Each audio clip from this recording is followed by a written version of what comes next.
Olá pessoal, vamos falar hoje sobre nota de rating. Meu nome é Luiz Holt e esse aqui é o nosso canal do investidor.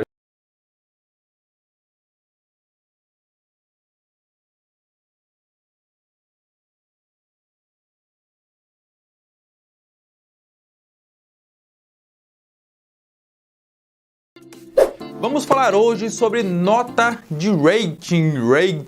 Ratings. Não é para se confundir, não. Gente, vamos falar hoje sobre a nota de crédito que algumas instituições importantes, conhecidas em todo mundo, fornecem ou carimbam lá com o seu selo para algumas instituições ou até mesmo países que precisam emprestar dinheiro. Antes de mais nada, eu peço para você que está aqui pela primeira vez, não deixe de se inscrever, que a sua inscrição é importantíssima para a gente continuar crescendo cada vez mais. Sejam todos bem-vindos, o pessoal que está aqui pela primeira vez, quem já nos acompanha. Eu sempre falo, hoje não vai ser diferente, é sempre um prazer dividir com vocês um pouquinho do que eu conheço aqui relativo ao mercado financeiro. Vamos falar hoje, pessoal, sobre a nota de rating, a nota de crédito fornecida para algumas instituições ou até mesmo alguns países que precisam emprestar capital, seja para reinvestir em algo, para pagar dívidas ou coisas do tipo. A nota de rating ela é praticamente um carimbo, um selo que algumas instituições conhecidas mundialmente disponibilizam ou fornecem para dizer que aquela instituição ou aquele país é de confiança, é um bom pagador. Basicamente, ela está falando para você que é o agente superavitário, que tem dinheiro sobrando para emprestar, para investir, para realizar algum empreendimento. Ela fala assim, ó, é a instituição X, de acordo com a nossa análise, por diversos tipos de variáveis, eles fazem uma análise de cima a baixo, seja um país ou seja uma empresa, a instituição X ou o país Y tem a nota tal, por esse motivo, por aquele motivo, por diversos motivos, pessoal. No Brasil, nós vimos aqui recentemente que nós tivemos um downgrade na nota de rating aqui do Brasil, né, que era por causa do nosso cenário político, uma lentidão ali na aprovação da reforma da Previdência, todo aquele lenga-lenga lá no Poder Legislativo, que não votava nada, não decidia nada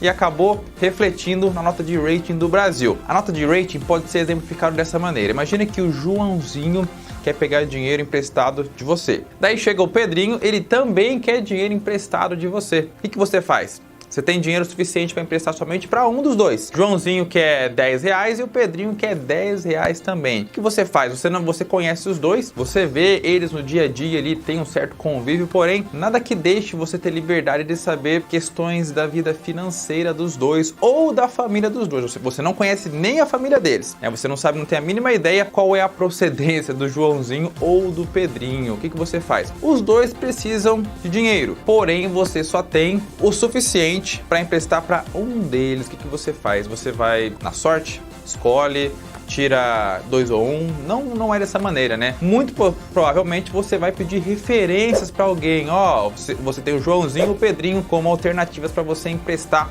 o dinheiro. Você chega lá pro Paulo e fala assim, Paulo, você conhece o Joãozinho e o Pedrinho? Sim.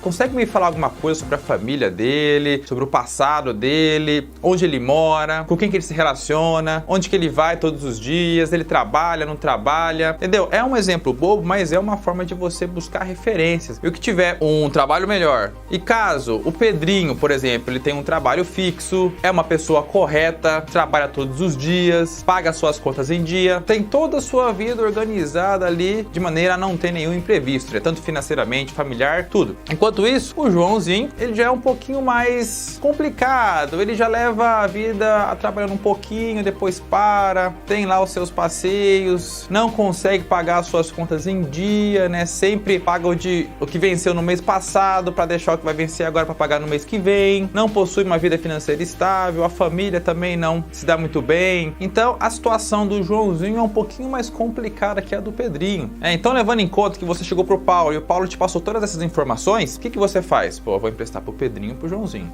Nessa situação, como você tem o suficiente para emprestar somente para um, você vai, obviamente, por uma questão de segurança, emprestar para o Pedrinho. Esse aqui foi um exemplo hipotético bobo, né? Porque instituições geralmente não faltam capital para eles emprestarem para Ninguém, sempre tem disponível, né? E trazendo isso para as instituições, Luiz, como é que seria essa avaliação? Vou utilizar aqui os mesmos exemplos. Chegou novamente o Pedrinho e o Joãozinho. Você tinha agora dinheiro suficiente para emprestar para os dois. Na verdade, tinha o suficiente para emprestar até para 3. Porém, mesmo assim, você preferiu recorrer ao Paulinho, e pedir informações, referência para o Paulo. Cara, você sabe me falar alguma coisa, algo sobre os dois, né? São 2 amigos nossos e tal, mas eu conheço muito bem, porém não tenho muitas informações sobre cada um deles. Somente o superficial, que é o suficiente. Mas, para emprestar esse montante, esse valor aqui que eles estão pedindo, eu preciso de alguma informação a mais para me fornecer uma certa segurança. Daí o Paulo vai e fala a mesma coisa. Ó, o Pedrinho, ele tem um trabalho estável, paga suas contas em dia, vive de bem com a vida, boa relação com a família, sempre aqui nos passeios com o pessoal. Então, o Pedrinho, ele é assim. E o Joãozinho, ele já tem um trabalho instável, trabalha só quando precisa, paga suas contas atrasadas, a relação com a família não é muito bom e tá sempre aí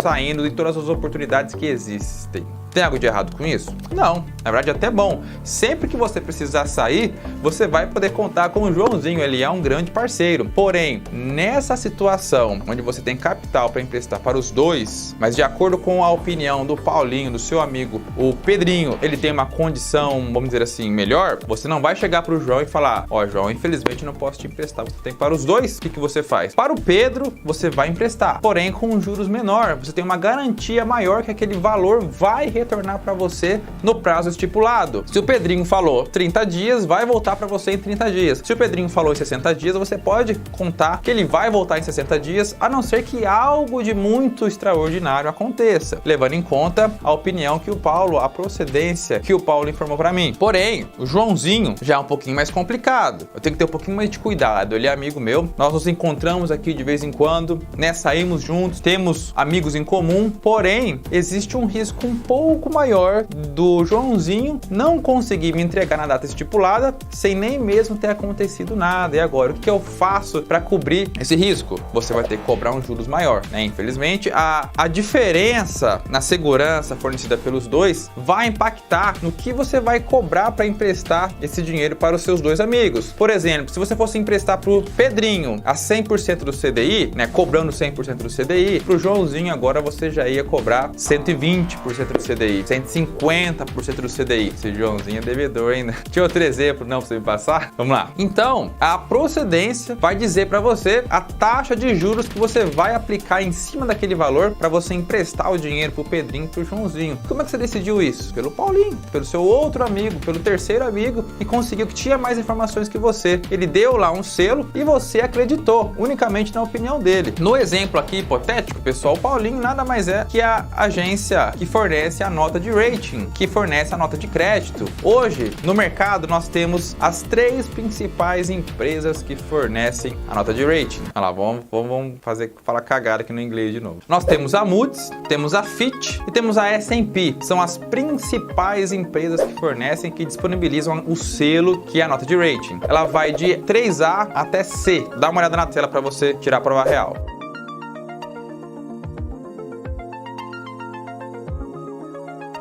Então, como você visualizou aqui, pessoal, a nota de rating ela começa lá em cima com 3 As e vai descendo até C, né, que teoricamente seria a pior nota. Quanto maior a nota, lá na casa das letras As, melhor será a imagem que o Paulinho vai passar de você para os seus amigos. E quanto mais baixa for a nota, pior vai ser a opinião do Paulinho com relação a você. No caso aqui, a empresa que fornece a nota de rating, a nota de crédito. Luiz, e quem garante que a opinião do Paulinho ou da empresa aqui da nota que fornece a nota de crédito é verdadeira? O Paulinho pode ser comprado. É, gente, mas o Paulinho ele é uma pessoa que vive somente de imagem. Encara o Paulinho como se fosse aquela pessoa que vive unicamente de imagem. Ele não faz nada. É o único profissional que é pago para falar a verdade sobre qualquer assunto. No caso aqui, na nota de rating, as empresas são pagas somente para analisar e disponibilizar a nota de crédito. Elas vivem diretamente de imagem. A imagem imagem dela está diretamente ligada à nota de rating que elas fornecem para as empresas e para os países. Então, você pode confiar bastante na nota de rating que é fornecido para essas empresas, apesar de nós termos uma situação bem complicada que aconteceu ali em 2008, que eram títulos de dívida podre, tinham uma nota de rating diferenciada, porém, de acordo com a análise, isso se provou verdade no futuro. Na verdade, elas deveriam ter uma nota de rating muito abaixo. Então, isso aí foi dito e foi bem explorado no filme A Grande Aposta. Se você não assistiu, eu recomendo que você veja, vale muito a pena. Então, gente, apesar de parecer um pouquinho estranho de você simplesmente basear a sua confiança ou quanto que você vai cobrar de juros do seu amigo somente com a opinião do seu outro amigo, é assim que o mercado financeiro funciona. Para você que é o investidor, você não vai querer ficar se preocupando em pesquisar cada uma das pessoas, cada uma das empresas ou cada uma das rendas fixas dos CDBs ou cada um dos fundos ou cada um dos países que você pretende investir. É muita informação para você tentar buscar por conta sem ser um profissional da área financeira. Até para quem é da área financeira é um pouquinho complicado para você buscar tudo isso sozinho, né? Então as empresas que buscam, criam e fornecem esses selos de qualidade, nada mais é que um selo de qualidade, elas fazem isso para você. Elas, vamos dizer assim, encurtam o caminho pela metade, né? Talvez menos, mas já ajuda um pouquinho. Então você pode sim levar a nota de rating fornecida pelas 3 empresas que eu falei como algo de importância, algo que vale a pena, que dá um nível de confiabilidade maior ou um nível de desconfiança maior, vai depender da nota. No Brasil, recentemente, a nota de rating ela caiu. Isso prejudica o Brasil, porque ele é considerado como um país de investimento especulativo, né? O grau de investimento dele fica mais baixo, nós nem temos grau de investimento no momento. Esperamos melhorar isso, mudar essa visão das empresas de nota de rating e atingir novamente um nível de país de grau de investimento alto e conseguir novamente que novos investidores entrem e coloquem o seu capital aqui dentro cobrando um juros menor, né? Ou não querendo ganhar tanto, né? Para não especular tanto no nosso mercado. Legal? Eu espero que tenha ficado aqui interessante para você tenha conseguido entender. É um assunto um pouquinho complicado, mas vem gerando muita dúvida nos últimos meses, mas eu espero que esse vídeo tenha conseguido contribuir para o seu conhecimento. Legal? Um grande abraço, vejo você no próximo vídeo.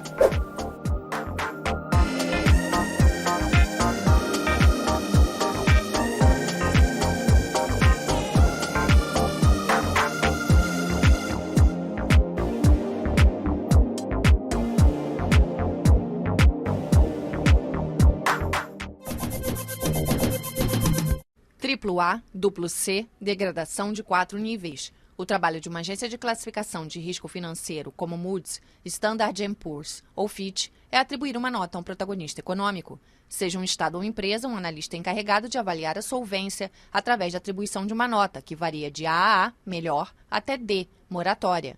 Após consultas com membros da administração fiscal, um estudo minucioso e uma reunião com um comitê de pontuação, a agência concede uma nota.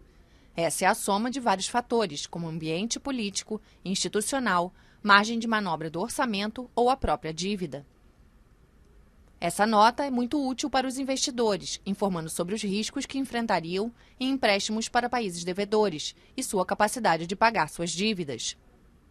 Hoje em dia, a piora da crise da dívida na zona euro ameaça as notas de todos os países europeus. Na verdade, uma nota é rebaixada em razão de vários fatores, como perspectivas fracas de crescimento econômico ou ineficácia de um plano de austeridade, como acontece agora na Europa. O rebaixamento da nota de um país se traduz pela alta da taxa de juros para os empréstimos, tanto para estados quanto para empresas. Mas quem paga essas agências? Elas são contratadas pelos próprios emissores da dívida para atribuir uma nota aos títulos. Isso representa cerca de 90% de seu faturamento. Transformadas pouco a pouco em essenciais, as agências nunca deixaram de ser criticadas, como durante a crise dos subprimes em 2007, quando os investimentos considerados podres receberam boas notas. Em 2008, antes de sua falência e da crise financeira mundial, o banco Lehman Brothers recebeu uma nota satisfatória. Hoje, centenas de pequenas agências vivem à sombra das 3 grandes, mas sem ameaçar seu domínio de mais de 90% da divisão de mercado.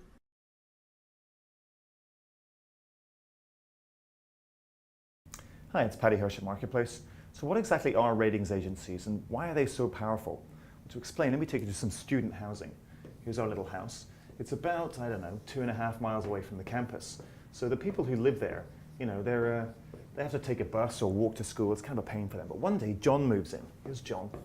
And he's got a very nice new car. It's actually this really very sporty Volkswagen TDI sport wagon. Very nice car. And everyone in the house wants to borrow the car. But John's a little nervous because he knows that students have got a bit of a reputation. Firstly, that's why insurance costs are so high.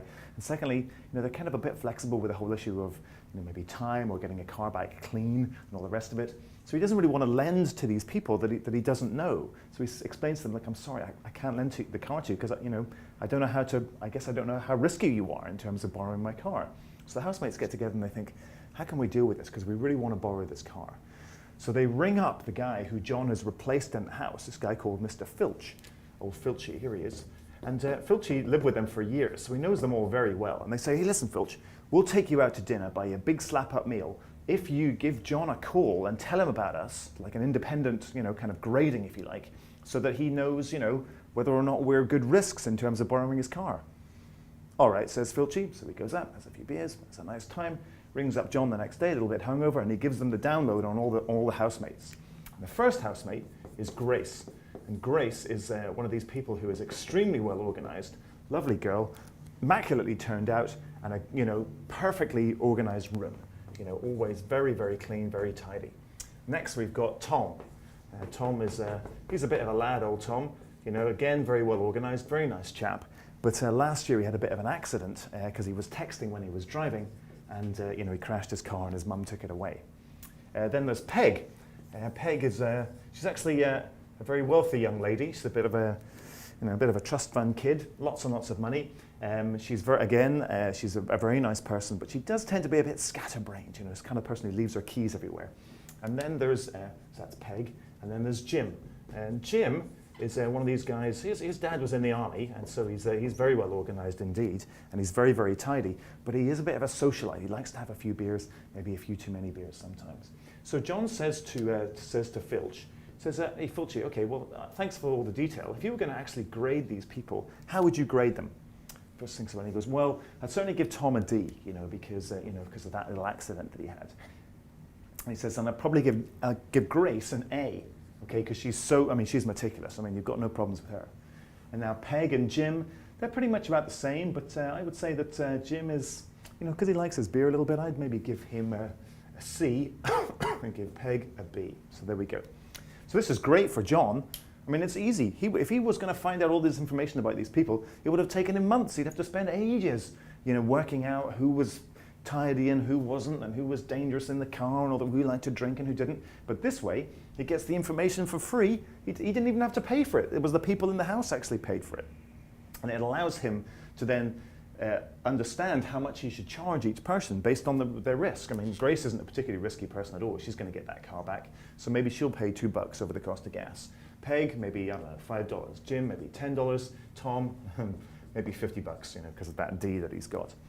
And then the next day, you know, Terry and June pop up from next door, a couple of students from next door, and they're like, oh, John, we hear you're lending out your car. Can we get in on the action as well? Of course, John says, well, you know, I don't know you, but if you know Filchy, maybe you can, you know, give him a couple of beers, and maybe he'll tell me, you know, how he would grade you. Sure enough, Filchy goes out for a couple of beers, brings up the next day and says, oh yeah, Terry and June, very nice people. You know, they're probably a little bit more organized than Peg, but I would say not as great as Grace. So, you know, if you were going to have Terry and June, I would say June is probably a little less good than Terry in terms of reliability. So June, maybe you give her an A because she's better than Peg. Maybe Terry, he gets a double A.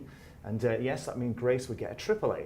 So you can see now that John has got this excellent metric that he can plug anybody in to understand how risky they are, and therefore how much he should charge them when he's going to lend them his car. And this is exactly what companies do, or investment companies and banks do, when they're lending money.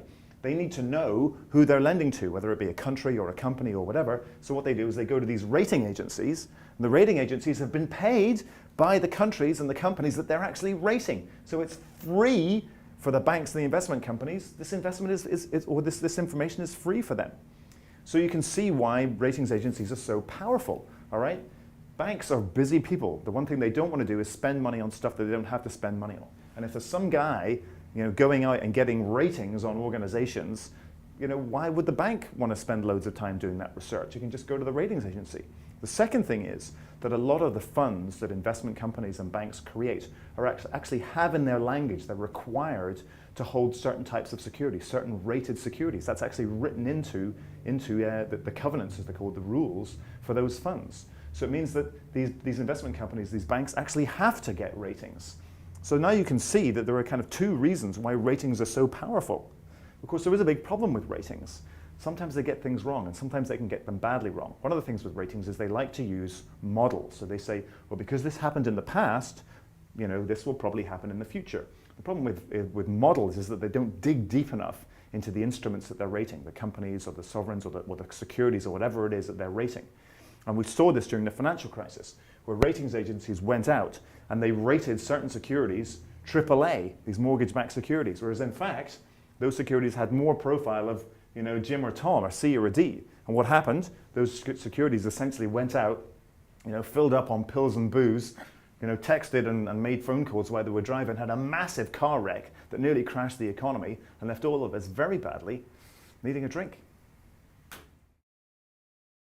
Até que enfim chegou sexta-feira, sim, estamos no fim de fevereiro e o ano parece que está assim, velocidade acelerada ou não? Como está sendo seu ano? O mundo está cada dia mais louco, uma loucura, uma corrida. Hoje é sexta-feira, aquele dia diferente aqui no Cafeína, tem o Tiratema, onde respondemos dúvidas e hoje falamos para que raios servem as notas classificatórias, os ratings dos países. Tem também o InvestiCult, que tem dica polêmica hoje. Enfim, é dia, sextou! Depois da vinheta.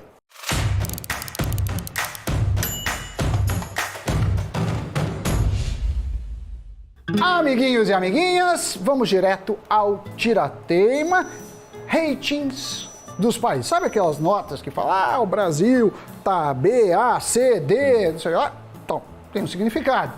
A gente vai mostrar para que elas servem, como funcionam e, principalmente, como afetam os seus investimentos. Vamos às perguntas que recebemos. Vamos às perguntas. Vamos. Vamos. Imagens. Olha só, a Ingrid Braga nos enviou a seguinte pergunta. Para que servem exatamente as notas que vemos sobre alguns países, Sammy Boy? Então, se você precisava desta levantada maravilhosa, a Ingrid já te proporcionou com isso para você discorrer aqui com todo o seu conhecimento a respeito de ratings dos países. Não sei se é todo o conhecimento, vamos tentar. A verdade é que a situação econômica dos países é refletida nas notas das agências internacionais de classificação de risco. Os chamados ratings servem para indicar aos investidores quais são os riscos de investir naquele mercado específico. Ou seja, é um guia para o investidor e para empresários. O rating é uma pontuação feita por uma agência de risco que classifica um país sobre qual é a sua capacidade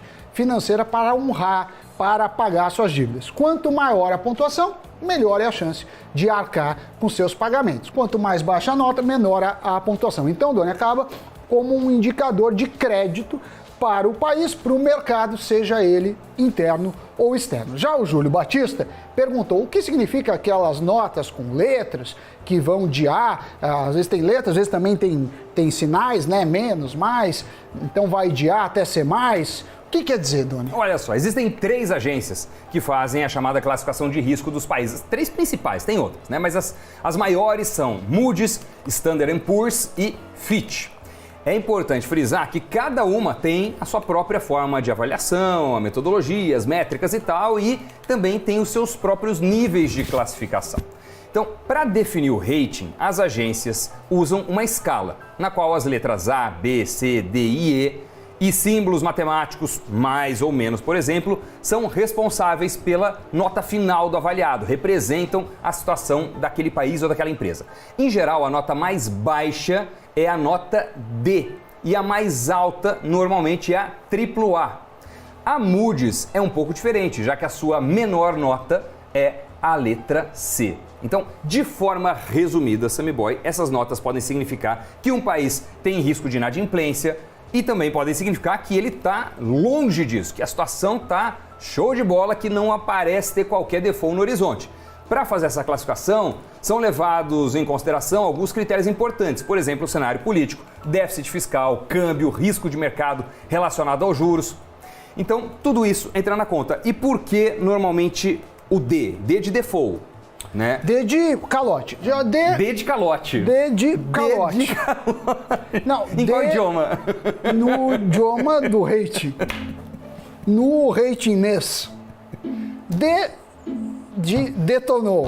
D de ferrou. D de lascou. D de deu ruim. Exatamente. É isso. D de Identificamos agora. Agora a gente entendeu. Então, duas agências têm um mecanismo um pouco mais similar e uma tem as outras letras aí, a gente falou, né? A última e tudo mais. Então, cada uma tem ali seus critérios, tem a sua classificação, mas o que interessa é que a Samanta Cerqueira de Oliveira nos mandou a seguinte pergunta, em particular para o Samidana. Ao investir, preciso me guiar pelos ratings das famosas agências internacionais? Ó, a gente falou aqui, o rating é uma ferramenta de avaliação do mercado aos investidores. Dito isso, já dá para ter uma ideia da dimensão da ferramenta. Então a resposta é sim, porque a nota de crédito que as agências dão para um país também impactam na nota das empresas. As agências de risco funcionam como uma espécie de consultorias do mercado financeiro. Elas podem fornecer diagnósticos sobre o mercado para vários países. Vamos supor então que um país está deficitário, ou seja, ele gasta mais do que ganha, como é o caso do Brasil. Isso pode fazer com que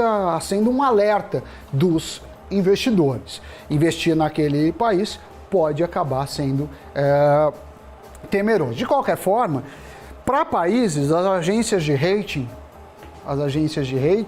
elas fazem gratuitamente. Mas as empresas, quando emitem dívidas, elas podem contratar uma agência para dar uma dívida. Então você tem a dívida do país e a dívida da empresa.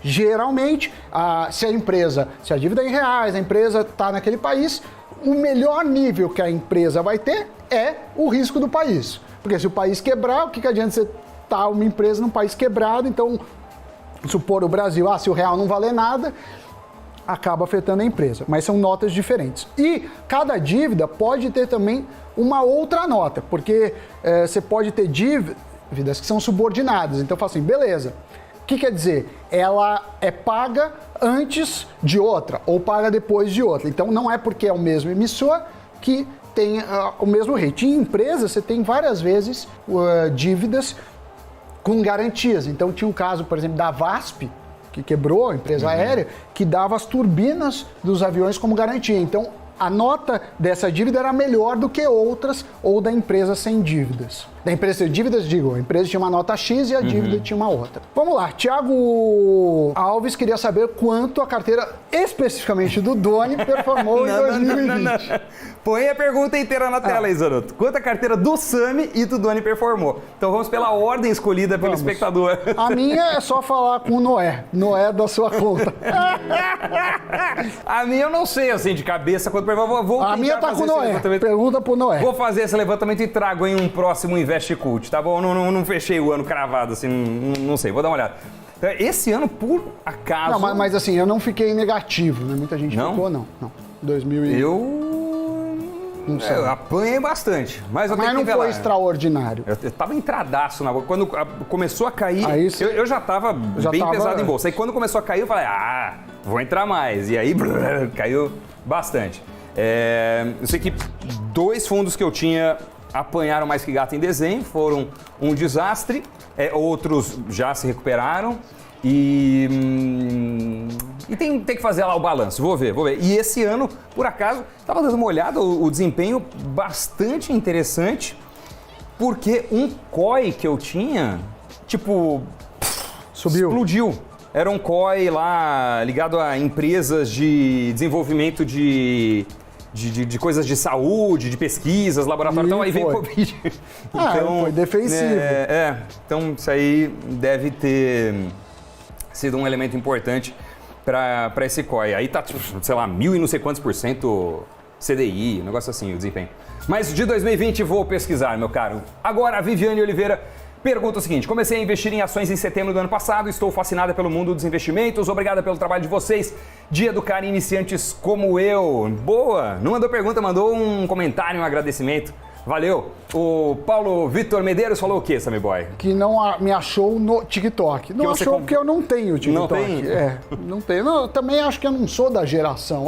Quem sabe eu aprendo. A Fabiana Viana pergunta, quando o Cafeína irá pra TV aberta, Sammy Boy? Tá, falta pouco. Falta só... A gente comprar a massa falida de uma companhia que tá aqui do lado.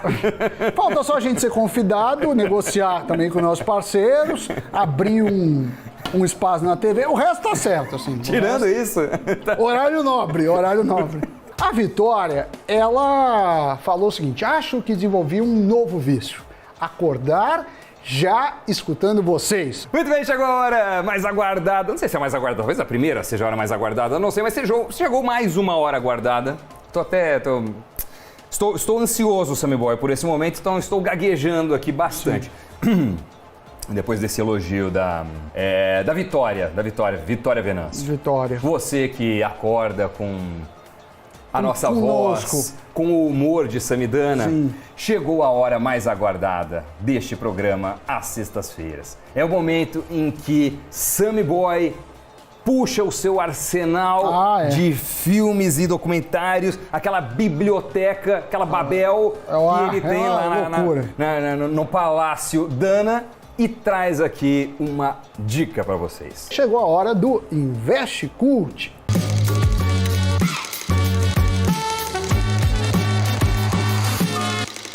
Muito bem, a dica de hoje é um filme chamado Quants, Os Alquimistas de Wall Street. Aliás, vocês já ouviram falar dos fundos Quants? Basicamente, fazem uma avaliação do mercado utilizando métodos quantitativos, por vezes inteligência artificial. Sendo assim, é desenvolvido aí modelos preditivos baseados em padrões observados nas oscilações do mercado para tomar decisões de investimentos. As negociações são todas automáticas e não há interferência humana, justamente para que não se deixe levar pelo calor do momento, por critérios emocionais. E é sobre isso que o documentário Quants fala. Ele foi lançado em 2010 e naquela época já estavam usando esses fundos, hoje continuam, e com entrevistas, análises a respeito desses modelos que são programados para operarem a bolsa. Então o que acontece? Eu ainda não o vi, mas eu fui ler depois dessa dica de Sammy Boy. E o filme traz uma série de debates interessantes sobre o mercado financeiro, mostra como atualmente ele é dependente de modelos matemáticos muitas vezes, tenta abordar alguns riscos de tratar o mercado apenas de forma objetiva, com modelos pré-determinados, isso em grande parte porque surgem situações fora do programado. É claro que a inteligência artificial é um negócio extraordinário, mas sempre aparece um cisne, sempre aparece aquele momento que você não tinha como antecipar, e o filme justamente traz esse retrato dos riscos que correm nos sistemas financeiros globais, uma vez que a gente tem essas programações para tomar as decisões de compra, de venda, por meio de algoritmos. É isso então, Doni. Tem que olhar agora o que aconteceu no Giro de Notícias. E uma nova fintech é a sensação no mundo financeiro em Wall Street. A startup sueca Klarna está para fechar uma rodada de capitalização de $1 bilhão, segundo a CNBC. Se confirmada, a fintech será a mais valiosa da Europa, com um valuation de $31 bilhões. Considerada revolucionária, a startup permite que consumidores façam compras parceladas a longo prazo e sem juros, bem à la Casas Bahia. Ao menos que você seja a pessoa mais rica do mundo, você não deveria comprar Bitcoin. Com essa frase, Bill Gates deu uma alfinetada em Elon Musk, o fundador da Tesla, que recentemente levou a moeda a disparar nos mercados. Para Gates, o sobe e desce da moeda pode ser perigoso para os menos afortunados. O bilionário também afirmou em entrevista para a Bloomberg que Bitcoin é ruim para o meio ambiente, já que a mineração de moedas virtuais requer muita energia elétrica. E um time de cientistas desenvolveu um protótipo de painel solar que pode enviar eletricidade do espaço para qualquer lugar da Terra. Os pesquisadores do Departamento de Defesa dos Estados Unidos testaram e obtiveram sucesso com um painel que usa a luz do espaço para se energizar. Agora, o próximo passo é reduzir custos para que a nova tecnologia de fato seja produzida em larga escala em um tempo não muito distante. Notícias giradas, vamos dar uma olhada agora no que vem na sequência, como foi o fechamento do mercado financeiro.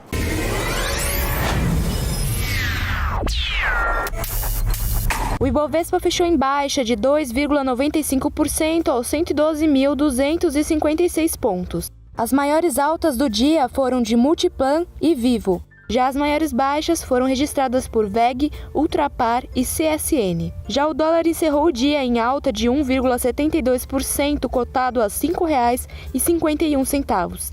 Este é o maior patamar da moeda americana desde 5 de novembro de 2020. Mais uma sexta-feira, sextou para todos. Nós sim embarcaremos para a nossa sexta-feira aqui, que também temos outras atividades, mas pelo menos, quanto ao Cafeína, voltamos aí segunda-feira firmes e fortes. Deixa o like, compartilhe, dá aquela força. Tchau, tchau. Até a próxima. Bom fim de semana.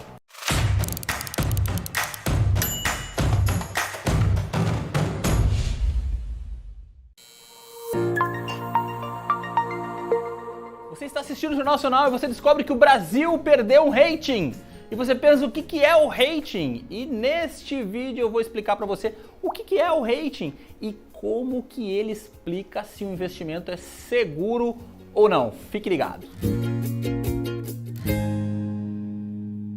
O rating nada mais é do que uma nota de crédito atribuída a um país, banco, empresa, ou seja, em função da capacidade de honrar o seu compromisso integralmente e no prazo. Essa nota de crédito, ou seja, a capacidade, qual é a nota de pagar o que deve, né? Ela serve para que os investidores possam avaliar a realidade, o real risco de um investimento e qual é o risco que ele pode oferecer. Quem faz essas avaliações de risco e emite as notas são principalmente 3 agências: a Standard & Poor's, a Fitch e a Moody's. Tem outras que fazem, mas ninguém leva muito em consideração. Elas avaliam balanço patrimonial, fluxo de caixa, projeção estatística, ambiente externo, setor da empresa, legislação, questão jurídica e outras coisas mais para atribuir uma nota a um crédito ou a uma empresa.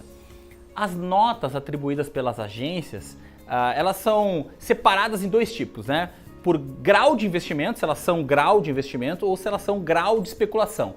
O grau de investimento representa investimentos de maior segurança. E pela escala, por exemplo, da Standard & Poor's, os investimentos podem ser nota AAA, AAA, que é a maior qualidade, o duplo A, qualidade muito alta, A, qualidade alta, e BBB, que não é o Big Brother, que são investimentos de boa qualidade.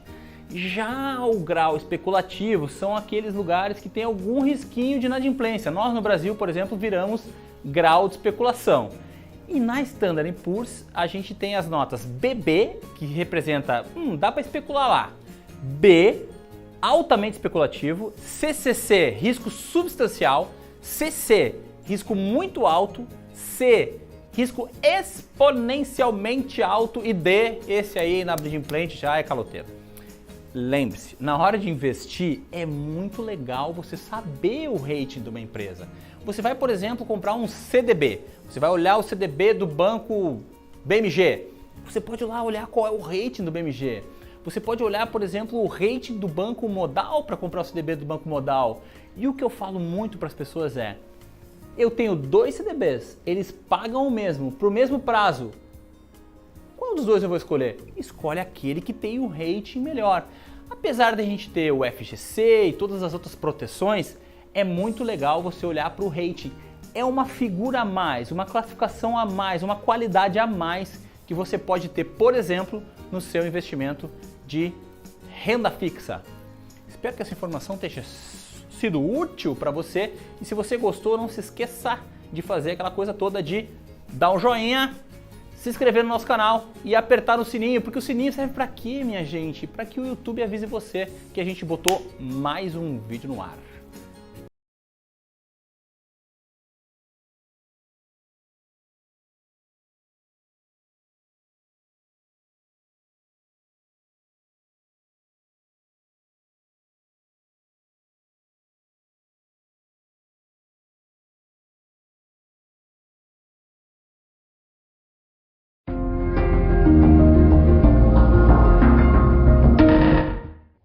Hello, my name is Hugh Baxter and I'm Global Head of Client Business Management here at Standard & Poor's.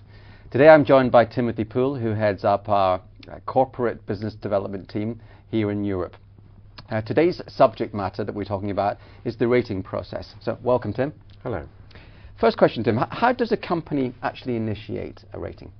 Well, we rate companies who engage us to do so. Within the client business management team, we have a line between the commercial side and the analytics side. So the CBM team are responsible for engaging with the company, while the analytic team are responsible for doing the analytic work. Okay, so if I've decided to get a rating, what steps are involved in getting towards that final rating? Once the engagement letter is signed, we turn the responsibility for the rating over to a lead analyst and a backup analyst within one of 10 industry teams across Europe. They are responsible for collecting the information, analyzing it, dealing with the company and answering other questions that arise, and also, most importantly, holding a management meeting whereby they would speak to the senior members of the company in order to ensure they've got all the information of both a qualitative and a quantitative nature. And that's because a rating is a function of both a company's business risk profile and their financial risk profile.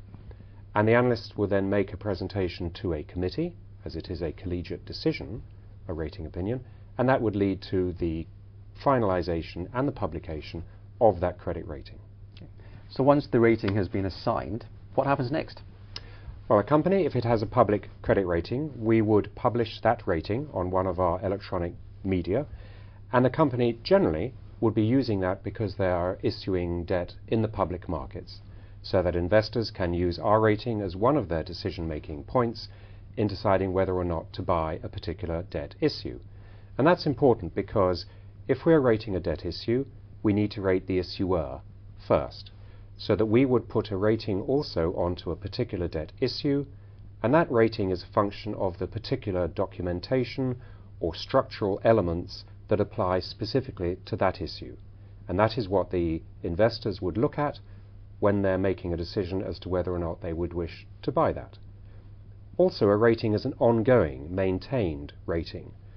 All ratings have an outlook, and that is our view of where we think the rating would go next in the future. So all public ratings are monitored or surveilled, as we call it, and it's an open-ended arrangement. A company can keep a rating for as long as they wish to have it. Okay. So if someone would like to find out more information about the process, where can they go?